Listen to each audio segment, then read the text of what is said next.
La pluie avait cessé 5 minutes avant notre arrivée au restaurant. Cette pluie persistante qui plane dans l'air comme un avertissement. Le voiturier m'ouvrit la portière et le froid me transperça les chevilles à travers mes talons. Marcus sortit le premier de la voiture. Il ne me tendit pas la main. Je ne m'y attendais plus, d'ailleurs. Souris, murmura-t-il en ajustant ses manchettes. C'est notre anniversaire. On nous regarde. Je le regardais. 6 ans de mariage et il croyait encore pouvoir contrôler mon visage. Je souris quand même, car je le savais déjà. Le restaurant s'appelait Liarden Blue. Des murs de verre éclairés à la bougie, un quatuor à cordes dans un coin. Le genre d'endroit où l'on ne va que pour des fiançailles, des promotions ou des mensonges. L'hôtesse nous accueillit comme des rois. Monsieur et Madame Aïe, votre salon privé est prêt. Privé?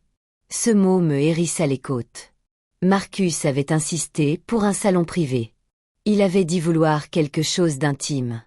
Avec cette fausse douceur qu'il employait pour dissimuler quelque chose.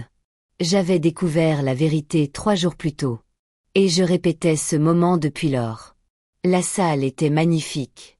2 longues et belles tables pour 12 roses blanches. Nos noms imprimés sur des cartons dorés à chaque place. Sauf que nous n'étions que 2. Je fronçai les sourcils. Pourquoi une si grande table? Marcus hésita à peine. J'ai invité quelques amis proches. Je pensais que ce serait sympa. Mon estomac se noua. Quels amis?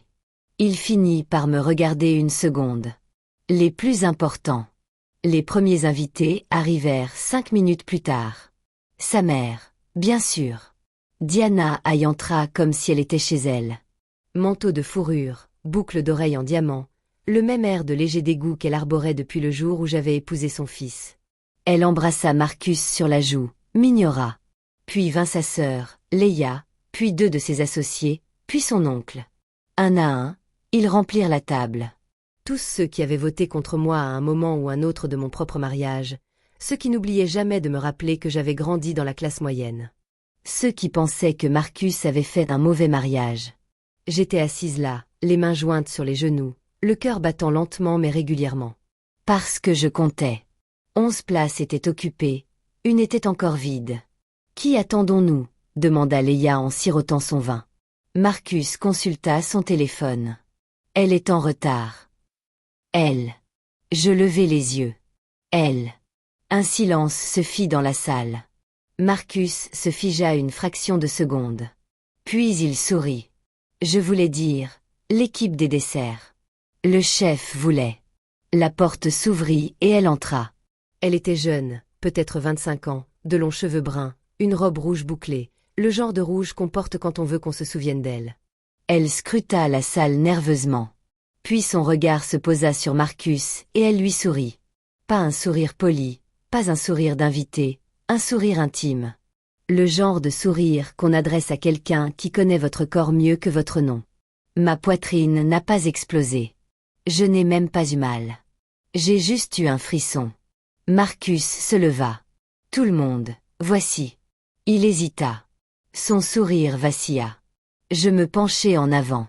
Vas-y, Marcus. Ne sois pas timide. La jeune fille me regarda.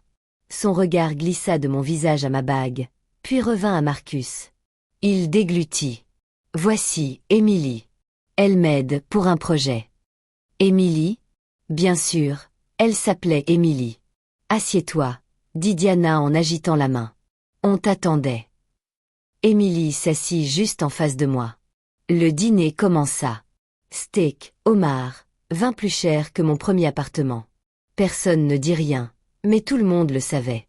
Émilie ne cessait de jeter des coups d'œil à Marcus. Il évitait mon regard. Sa sœur envoyait des SMS sous la table. Et sa mère? Elle avait l'air satisfaite, comme un chat observant un oiseau à l'aile cassée. Au milieu du plat principal, Émilie se pencha vers Marcus. Tu lui as dit. Un silence se fit à table. Ma fourchette s'arrêta en plein vol. Marcus pâlit. Pas maintenant. Émilie cligna des yeux. Tu as dit que ce soir, c'était Émilie. Il siffla. Je reposai doucement ma fourchette. Dis-moi quoi. Émilie me regarda, puis Diana, puis Marcus à nouveau. Sa voix était douce. Je croyais que tu avais dit qu'elle était au courant. Au courant de quoi? J'ai ri. Un vrai rire. Mon rire a résonné contre les parois de verre. Oh, ça devient intéressant, ai-je dit. J'adore les surprises. Marcus a tendu la main vers la mienne. Pas ici. Je me suis dégagée. Non, non, laisse-la parler. Émilie a dégluti. Marcus m'a dit que vous étiez séparés. Le mot a frappé la table comme une assiette qui se brise. Séparés. Diana n'a même pas faim d'être surprise. Léa a souri en coin. Marcus s'est levé. Ce n'est pas comme ça que je le voulais. Combien de temps? Demandai-je, face au silence. J'inclinai la tête. Combien de temps? Murmura Émilie. Presque 1 an. 1 an. Notre anniversaire a duré 6 ans, donc 5 d'entre eux avaient compté. Le 6e n'était qu'un entraînement pour la prochaine. La voix de Marcus se brisa. Je comptais te le dire après ce soir. Je regardais les bougies, les roses, les cartes dorées avec nos noms. Ce dîner n'était donc pas une fête. C'était un remplacement. Émilie se leva. Je ne voulais blesser personne. Il m'a dit qu'il m'aimait. Mon estomac se noua. Non pas de douleur, mais de lucidité. Marcus l'aimait et l'avait caché. Dans la même ville, dans le même lit, probablement dans les mêmes draps. Diana s'éclaircit la gorge. Bon, puisque tout est clair, autant parler de la vraie raison de notre présence ici. Je la regardai. La vraie raison. Elle sourit à Marcus. Dis-lui, ma chérie. Marcus ne se rassit pas. Il resta debout, comme un homme sur le point de prononcer un discours qu'il avait répété. Trop souvent. On restructure l'entreprise, dit-il. Je clignai des yeux. Quel rapport? On te rachète. L'atmosphère devint pesante. Excusez-moi, souffla Marcus. J'ai déjà parlé au conseil d'administration et aux avocats, ajouta Diana. C'est mieux ainsi. Tu n'as jamais vraiment fait partie du projet. Le projet? L'entreprise que j'avais contribué à bâtir? La start-up dans laquelle j'avais investi mon héritage. La marque dont j'avais dessiné le logo à la table de la cuisine. Mes doigts s'engourdirent. Vous ne pouvez pas faire ça sans moi. Marcus sourit. Un vrai sourire, cette fois. Je l'avais déjà fait. Léa fit glisser un dossier sur la table. Des documents juridiques, surlignés et signés. Mon nom y figurait. Ma signature falsifiée. Mon souffle était court et saccadé. C'est illégal. Diana haussa les épaules. Prouve-le, dit Marcus doucement. Tu auras quand même droit à un dédommagement. Plus qu'il n'en faut pour quelqu'un comme toi. Quelqu'un comme toi. Je regardais Émilie. Elle évitait mon regard. Elle tenait la main de Marcus sous la table, maintenant, dans le ouvert, comme si j'étais déjà partie. Alors, si je comprends bien, j'ai dit, tu m'as trompé, tu m'as menti pendant 1 an, tu as invité ta maîtresse à notre dîner d'anniversaire, et maintenant tu me voles mon entreprise. Marcus s'est finalement assis. Oui. Son honnêteté m'a presque impressionné. Le serveur est arrivé avec la carte des desserts. J'ai analysé la situation. J'étais figée. Diana l'a congédié d'un geste. Nous étions en plein milieu d'une affaire de famille. De famille. Je n'étais plus de la famille. J'étais un produit. Mon cœur battait la chamade. Pas de peur, mais d'une intensité plus aiguë, plus concentrée. Parce qu'il y a 3 jours, quand j'ai trouvé les messages sur l'iPad de Marcus, je n'avais pas pleuré. J'avais appelé mon avocat. Puis j'avais appelé quelqu'un d'autre. J'ai fouillé dans mon sac, j'ai sorti mon téléphone et j'ai regardé l'heure. 19h58, pile à l'heure. Marcus l'a remarqué. Qu'est-ce que tu fais? Je lui ai souri. Le même sourire qu'il m'avait dit d'afficher plus tôt. J'attends le dessert. Diana a ricané. Tu ne resteras pas assez longtemps pour en profiter. Je me suis levée. La chaise a grincé sur le sol. Tous les regards se sont tournés vers moi. En fait, dis-je calmement, je crois qu'il est temps de faire une petite annonce. Marcus fronça les sourcils. Assieds-toi. Non. J'ai regardé la porte, celle qui menait à la grande salle à manger, où au moins 200 personnes dînaient, où le directeur du restaurant m'avait tendu le micro plus tôt pour un toast surprise, car Marcus en avait prévu un, mais pas le mien. J'ai pris mon verre de vin et l'ai tapoté doucement. Le son était faible, mais la salle est devenue silencieuse. Je tiens à remercier tout le monde d'être venu ce soir, dis-je. C'est vraiment une occasion spéciale. Marcus s'est relevé. Ne fais pas ça. J'ai souri encore plus largement. Parce que toutes les femmes n'ont pas la chance de fêter leur anniversaire et une prise de contrôle d'entreprise le même soir. Mes mots résonnèrent dans l'air. De quoi tu parles? S'exclama Leia. Je me suis dirigée vers la porte, vers la grande salle, vers le pied de micro. Marcus m'a attrapé par le bras. Tu ne sais pas ce que tu fais. J'ai regardé sa main, puis ses yeux, et j'ai dit doucement, « Oh, Marcus, je sais très bien. » Ce que je fais. Je me suis éloignée, j'ai poussé la porte et je suis entrée sous les projecteurs. Le quatuor à cordes s'est arrêté. Le gérant m'a tendu le micro en souriant. « Mesdames et messieurs, » ai-je dit d'une voix assurée qui résonnait dans tout le restaurant. Merci d'être présents pour cette soirée historique. Marcus a fait irruption derrière moi, le visage pâle, les yeux écarquillés. Je me suis tournée vers la foule et j'ai pris une profonde inspiration, car ce soir, j'étais fière d'annoncer une fusion qui allait tout changer. Le silence était tel que j'entendais le cliquetis des verres à vin. 200 personnes, investisseurs, influenceurs, chefs d'entreprise, inconnus qui n'imaginaient pas assister à l'opération commerciale la plus brillante de ma vie. Marcus se tenait derrière moi, essoufflé comme s'il venait de courir 1 kilomètre. Quelle fusion, a-t-il chuchoté. Je ne me suis pas retourné. J'ai souri dans le micro. La fusion entre AI Innovation et Carter Global Holdings. Le nom a fait l'effet d'une bombe. Un murmure a parcouru la salle. Quelques exclamations de surprise. Car Carter Global n'était pas une entreprise comme les autres. C'était la plus grande société d'investissement technologique de la côte ouest. Et il ne fusionnait jamais avec des start-up. Il les rachetait de manière hostile, rapide et brutale. La main de Marcus se resserra autour de mon bras. Tu bluffes, siffla-t-il. Je finis par le regarder. De près, ses pupilles étaient dilatées. Sa mâchoire était crispée. Pour la première fois en 6 ans, Marcus Hay semblait effrayé. Vraiment? Demandai-je doucement. Je fis un geste vers le fond de la salle. C'est alors que les portes s'ouvrirent. Et Daniel Carter entra, grand, cheveux gris, costume bleu marine, le genre d'homme dont la seule présence pourrait faire fluctuer le cours d'une action. Derrière lui se tenaient 3 avocats et mon avocate, Sarah, la même femme que j'avais appelée 3 jours plus tôt lorsque j'avais trouvé les messages. La même femme qui s'était discrètement préparée à ce moment précis. La foule se mit à chuchoter. Les téléphones se mirent à sonner. Daniel me sourit. Bonsoir à tous. Toutes mes excuses pour cette entrée théâtrale. Il me prit le micro des mains. Je reculai, le cœur battant la chamade, non pas de peur, mais de soulagement. Car le plan était en marche. Carter Global a officiellement acquis une participation majoritaire dans AI Innovation à 16 h aujourd'hui, annonça calmement Daniel. Silence, puis chaos. Quoi? Cria quelqu'un. C'est impossible, lança une autre voix. Marcus se jeta en avant. C'est impossible. Je suis l'actionnaire majoritaire. Daniel se tourna vers lui. Non, vous l'étiez, jusqu'à ce que votre femme active sa clause d'urgence et nous vende ses actions cet après-midi. La pièce pencha de nouveau, mais cette fois, je ne me sentis pas malade. Je me sentais léger.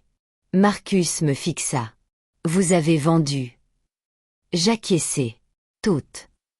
Diana se fraya un chemin à travers la foule. Son visage était devenu blême. Quelle clause d'urgence? Sarah s'avança. Son fils d'1 an a falsifié sa signature pour l'activer, dit-elle d'une voix douce.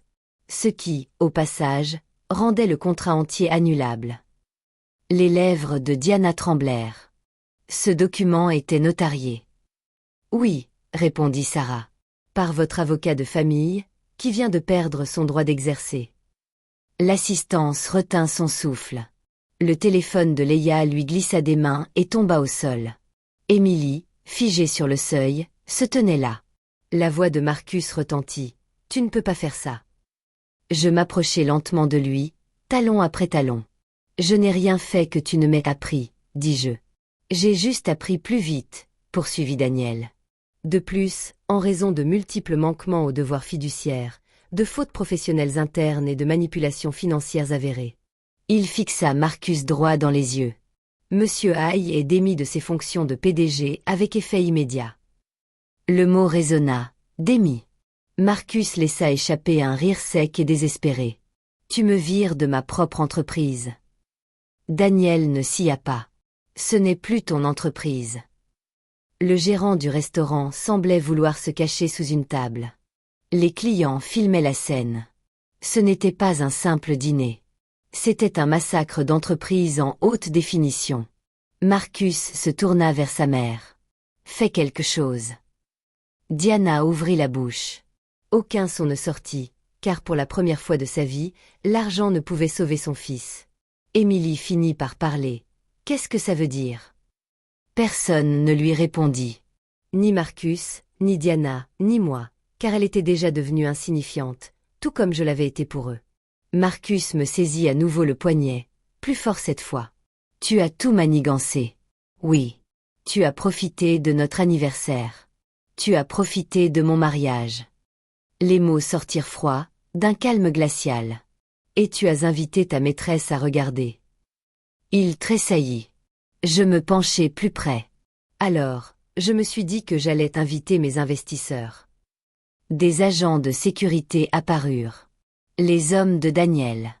Ils posèrent doucement, professionnellement, une main sur l'épaule de Marcus. Monsieur, nous allons vous demander de sortir. Le regard de Marcus se fixa sur le mien. C'est à ce moment qu'il réalisa quelque chose de pire que de perdre de l'argent. Il avait perdu le contrôle. Tu crois avoir gagné, murmura-t-il. Je souris. Non, Marcus. Je crois que je suis libre. Ils l'escortèrent dehors. Sans violence, sans drame, simplement en silence, comme un homme qu'on arrache à sa propre vie. Diana s'effondra sur une chaise. Leia pleurait. Émilie courut après Marcus, ses talons glissant sur le sol en marbre. Je ne la regardai pas partir. J'observais la foule, car désormais, on me regardait non plus comme sa femme, ni comme son accessoire, mais comme la femme qui venait de faire tomber un PDG de la tech devant 200 témoins. Daniel me tendit de nouveau le micro. Voulez-vous terminer votre annonce? Je le prie. Mes mains tremblaient, mais pas ma voix. Merci à tous d'être présents ce soir, dis-je. Nous étions censés fêter nos 6 ans de mariage. Quelques rires nerveux, mais parfois, poursuivis-je, vous savez, le plus beau cadeau d'anniversaire, ce ne sont pas les fleurs. C'est la paix. Et des rires sincères, cette fois. Et un très, très bon avocat. La salle applaudit. De vrais applaudissements pour moi. Une fois la cérémonie terminée, la foule dispersée, Marcus officiellement banni de tous les systèmes qu'il avait créés, je m'assis seul au bar, une coupe de champagne intacte devant moi. Daniel me rejoignit. Tu as bien tenu le coup, dit-il. J'ai eu l'occasion de m'entraîner, répondis-je. 6 ans à faire semblant, sourit-il. Tu seras présidente du conseil d'administration maintenant. Le mot me paraissait irréel. Présidente, pas épouse, pas ex, pas victime, dirigeante. Et Marcus? Demandai-je. Daniel haussa les épaules. Il aura droit à un accord. Accord de confidentialité. Il ne pourra rien dire. Je ris doucement. Bien sûr, il ne pourra rien dire, car le silence était enfin de mise. 2 semaines plus tard, le divorce fut prononcé.